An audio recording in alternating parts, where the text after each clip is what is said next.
안녕하세요, 유세입니다. 오늘은 빛나는 인간관계를 위한 3가지 원칙이라는 주제로 함께 하겠습니다. 저 사람 참 마음에 든다. 그런 사람 어쩌다가 생기죠. 근데 이제 그런 사람도 시간의 감에 따라서 이제 달라질 수 있어요. 처음 봤을 때 되게 괜찮았는데 두 번째 보니까 아니구나 이러면서 이렇게 뜨악해지는 그런 경우가 있어요. 반대의 경우도 있죠. 처음에 만났을 때 이 사람이랑 어떻게 일을 하지? 이번 한 번만 하고 말아야 되겠다 라고 생각이 들었는데 두 번 만나고 세 번 만나니까 사람 참 괜찮네. 그런 사람도 있어요. 여러분들은 이런 만남의 경험들 하고 계시죠? 사람은 그래서 참 어려운 것 같아요. 한번 보고 모르죠, 사실. 겪을수록 어렵고 복잡하지만 또 어떻게 생각하면 단순하고. 그래서 참 인간관계는 쉽고도 어려운 일입니다. 근데 여기서 이제 우리가 이제 알 수 있는 건 뭔가 하면 어떤 이제 단순한 원칙 몇 가지만 지키면 내가 인간관계에 있어서 크게 실패할 일이 없다는 거예요. 그거 참 좋은 점인 것 같아요. 그래서 오늘은 누구에게도 적용될 수 있는 이제 빛나는 관계, 그걸 위해서 우리는 어떤 원칙을 지켜야 될지 3가지로 알아보도록 하겠습니다. 자, 빛나는 관계를 위한 나의 원칙 첫 번째. 책임지지 못할 일은 하지 않는다. 이게 원칙이에요. 인간관계에서 책임은 무엇보다 중요하죠. 건강한 관계를 위해 이게 이제 1순위라고 볼 수 있습니다. 책임지지 못할 일 하지 않는다. 자, 어떻게 해야 될까요? 먼저 책임지지 못할 부탁은 거절하셔야 됩니다. 그래서 마음 약해서 거절도 못하고 끙끙거리다가 일을 망치면 어떻게 돼요? 관계도 망치는 거예요. 그래서 책임지지 못할 부탁 거절해야 되고요. 책임지지 못할 말은 하지 말아야 돼요. 대표적인 거 어떤 거예요? 뒷담화. 확인되지도 않는 얘기, 이런 거 있잖아요. 그런 거, 근데 확인이 되었다고 하더라도, 만약에 그 사람이 왜 남의 얘기를 그렇게 하고 다니냐, 이렇게 얘기하면 뭐라 그럴 거예요? 내가 책임질 막 여기저기 소문 다 났는데, 나 때문에 이거 내가 책임질 수 없는 부분이잖아요. 당당하게 내가 할 말이 없는 거죠. 자, 그래서 책임지 못할 부탁 거절하고 책임지 못할 말 하지 않고 또 한 가지 뭘까요? 함부로 타인을 평가하면 안 돼요. 이것도 책임지지 못할 일이에요. 다른 사람들에 대해서 특히 외모 이런 거 평가하지 않는 거, 특히 폄하하지 않는 거 너무 중요합니다. 우린 사실 상대에 대해서 잘 모르죠. 우리가 타인에 대해서 알면 얼마나 알겠어요. 그 사람과 함께 사는 것도 아닌데 기껏해야 회사에서 이제 잠깐씩 보고, 회식에서 이제 술 몇 번 마시고, 몇 번 밥 먹은 건데, 그걸로 그 사람이 어떤 사람이다 라고 평가하고 비교하면서 얘기하는 거 책임지지 못할 대표적인 일입니다. 새로 들어온 경력사원이 이제 사고를 쳤어요. 그러니까 이런 사람 보고 우리는 뭐라 그래요? 사람이 어쩐지 말해놓고 이를 질질 흘릴 것 같더라니, 이렇게 말하는 거, 이거 폄하하는 겁니다. 그리고 제대로 사정을 모르고 그 사람에 대해서 평가하는 거, 이거 책임지지 못할 대표적인 말이 되겠어요. 자, 첫 번째가 책임지지 못할 일은 하지 않는다는 거고요. 좋은 관계를 위해서. 두 번째, 상대가 싫어하는 거는 하지 않습니다. 많은 연예인들이 프로그램에 나와서 이제 결혼 생활에 대한 자기의 견해를 말하는 걸 이렇게 듣다 보면 참 흥미로울 때가 있어요. 그러니까 물론 이제 방송에서 하는 얘기니까 더 이제 정도 내서 말을 하니까 그렇게 들릴 수도 있겠지만요.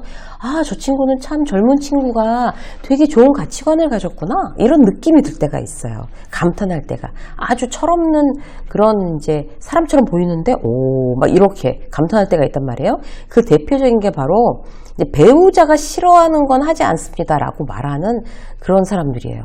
그걸 들으면서 저 친구는 저런 얘기를 누가 알려줬을까? 어느 책에서 봤을까? 너무 현명하다, 이런 생각을 해요. 사실 그게 핵심이거든요. 그 배우자나 타인이 어떤 걸 좋아하는지 찾아서 해주는 것보다 싫어하는 거 안 하는 게 훨씬 더 중요합니다. 그래서 우리는 이제 상대가 뭘 싫어하는지에 초점을 맞춰서 저 사람 이런 거 싫어하는구나, 그거에 신경 쓰면 훨씬 더 좋은 관계, 이렇게 반짝반짝한 관계를 유지할 수가 있어요. 예를 들어 볼게요. 저희 가족 같은 경우는 특히 저희 딸 목소리 높이는 거 너무 싫어해요. 거짓말하는 거 못 참아요. 그럼 굉장히 조심하는 거죠. 그래서 농담으로라도 거짓말 안 하고, 그리고 내가 화가 났더라도 딸이 그걸 워낙 싫어하는 걸 아니까 절대 목소리를 높이지 않아요. 딸한테 가면 저절로 그렇게 되는 거죠. 내가 이제 그 가족들이 뭘 싫어하는지 아니까 그건 하지 않는다는 원칙을 갖고 있는 사람이니까. 그리고 또 제 동생은요, 결론부터 얘기하지 않고 특히 부정적인 얘기를 이렇게 돌려서 얘기하는 거 굉장히 싫어해요. 예를 들어서 들어 병원에 이제 부모님을 모시고 이제 병원에 갔다 왔는데 전화를 해갖고 오늘 병원에 갔다 왔는데 의사 말이 이렇게 시작하면 안 되는 거예요. 그거 너무 싫어해요. 의사가 약 먹으면 괜찮대. 이렇게 먼저 딱 결론. 그러니까 안심할 수 있는 결론 먼저 얘기해놓고 오늘 오후 3시에 그 예약 있어서 병원 갔다 왔어. 뭐 이런 식으로 얘기를 해야 되는 거죠. 그래서 이제 저희 동생이 이제 그런 거 싫어하기 때문에 또 거기에 맞춰서 해요. 또 저희 남편 어떤 거 하면 현관 입구가 어질러져 있는 걸 못 참아요. 다른 건 다 별로 이렇게 지적질 같은 건 안 하는데 그거를 유난히 못 참아 하는 성격이에요. 그래서 그걸 신경 써요. 그러니까 내가 먼저 퇴근을 하면 현관에 신발이 막 흐트러져 있지 않게끔 착착착착 정리를 해놔요. 들어올 때 기분 나쁘지 말라고. 그것만 신경 쓰면 되는 거예요. 이렇게 우리가 상대가 싫어하는 거에 대해서 신경을 쓰면 훨씬 더 가성비 높게 좋은 관계 유지할 수 있습니다. 직장에서 거래처 사장이 약속 시간 늦는 거 못 참는 사람이라고 쳐요? 그러면 조금 5분 늦어가지고 제가 지금 가고 있는데 여기 너무 차가 밀려서 이렇게 하면 그 사람이랑 일 안 하겠다는 뜻이죠.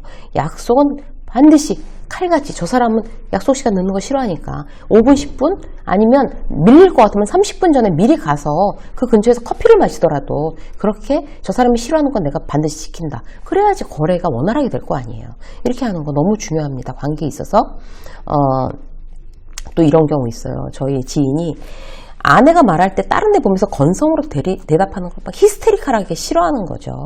그래서 몇 번이나 얘기를 했는데 여전히 그런다는 거예요. 그 버릇을 못 고치고. 그러면 굉장히 무시한다는 느낌이 든단 말이에요.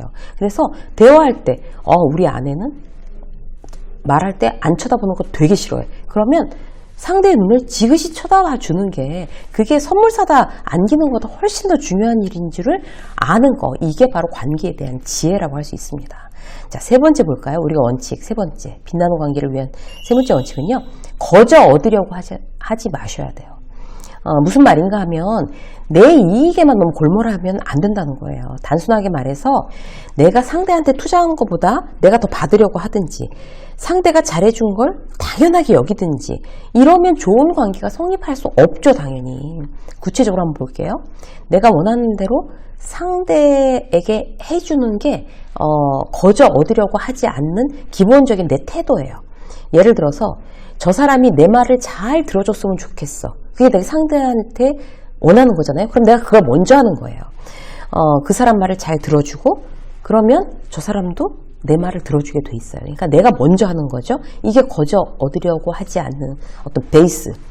회의 시간에 나를 존중해줬으면 좋겠고 누가 나를 이제 칭찬해줬으면 좋겠어. 그런 마음이 들 수가 있잖아요. 우리가. 그러면 어떻게 하셔야 돼요? 회의 시간에 다른 팀 동료가 말할 때 정말 막 바라보면서 고개를 끄덕이면서 막 열심히 고개를 끄덕이면서 들어주고 막 메모하고 정말 좋은 아이디어세요.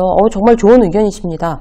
저희 팀에서 좀 응용해서 바로 활용해서 한번 효과를 볼게요. 감사합니다. 이러면 그 사람은 이미 내 편이에요. 그리고 내가 말할 때 그 사람도 당연히 나를 정말 성의 있게 바라보면서 인정해주고 나를 칭찬하겠죠.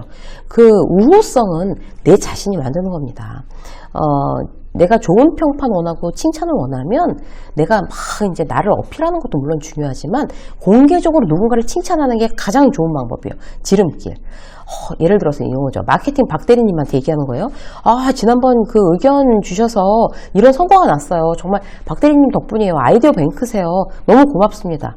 이래야 나도 공개적으로 칭찬받을 확률이 조금이라도 더 높아집니다. 직장 상사한테 인정받고 싶고 친해지고 싶다고 치자고요. 그럼 직장 상사를 먼저 인정하고요. 거래처에 다녀오면서 칭찬하는 거예요. 팀장님은 그렇게 어려운 문제가 딱 제시되셔도 얼굴색 전혀 변하지 않으시고 정말 딱 처리해내시는 거 제가 속으로 깜짝 놀랐어요. 그런 부분 제가 열심히 배우겠습니다. 이게 바로 아부가 아닌 칭찬이죠. 진심으로 배우고 싶은 걸 말해야 칭찬으로 상대가 받아들입니다.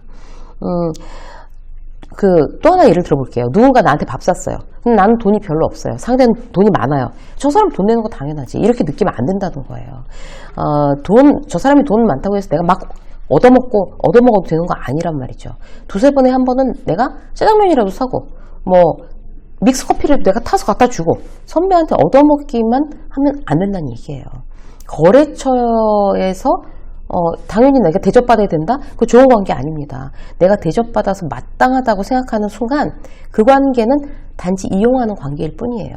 관심이든 사랑이든 밥이든 뭐 커피든 칭찬이든 한번 받았으면 돌려주고 먼저 주기도 하는 관계. 그게 건강한 관계라고 할 수 있습니다. 유수민의 직장서 오늘 여기까지 하겠습니다. 고맙습니다.